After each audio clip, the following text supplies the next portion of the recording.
Hey, salut les entrepreneurs, j'espère que vous allez bien. Aujourd'hui, j'ai le goût de vous parler de tourbillon, de dépassement, d'overwhelm, de surplus de travail, de perte de focus, donc de tourbillon.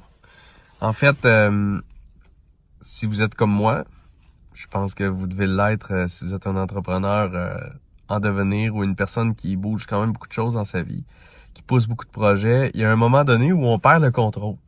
On perd le contrôle complètement, on devient éparpillé, on manque de focus, on est dans un tourbillon, puis on se lève le matin, puis disons qu'on n'a pas eu peut-être le temps la veille de bien planifier notre journée, puis de savoir exactement qu'est-ce qu'on doit faire le matin en se levant, puis notre to-do list est plus ou moins claire. Puis notre journée, ben écoute, toutes les journées précédentes ont été chaotiques parce qu'on a été dans un gros projet. Puis les journées actuelles, la journée actuelle s'annonce être chaotique.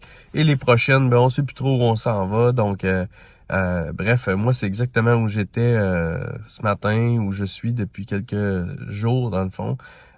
Bon, si vous me suivez un peu, vous savez que je viens de sortir d'un gros lancement avec ma partenaire Mélissa. Et honnêtement, un gros projet comme ça qui demande toute notre attention fait en sorte que, bon, les autres projets, l'équipe, les communications, etc., tout devient un gros tourbillon. Et là, on a livré le projet, on a terminé le lancement, tout a bien été, on a connu un beau succès et tout ça, mais je me suis levé ce matin avec l'impression d'être dans un tourbillon puis d'avoir perdu mes repères. Donc, je veux vous partager, en fond, ce que je fais, moi, dans ce temps-là, dès que ça arrive, dans le fond. Là, c'était pas possible que je le fasse jusqu'à la fin du lancement. Il fallait que je sois focus sur le lancement.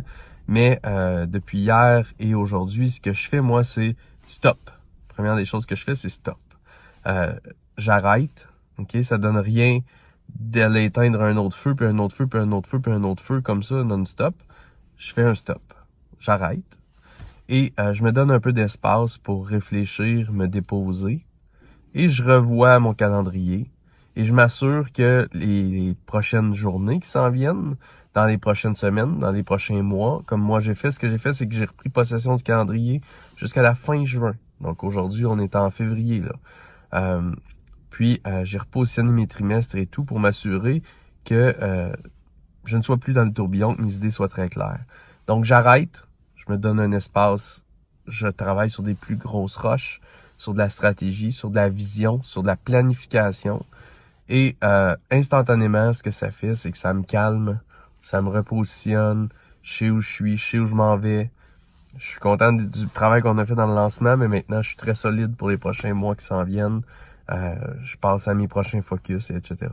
Donc, quand on se sent dans le tourbillon, super important, malgré qu'il y a encore plein de feux à éteindre un peu partout, stop, on se donne de l'espace, on retourne en vision, on repense à notre vision, notre mission, on repense à notre planification, on revoit notre calendrier, on prend le contrôle de ce qui s'en vient dans les prochaines journées, dans les prochaines semaines, dans les prochains mois, et c'est comme ça qu'on sort du tourbillon. C'est bon?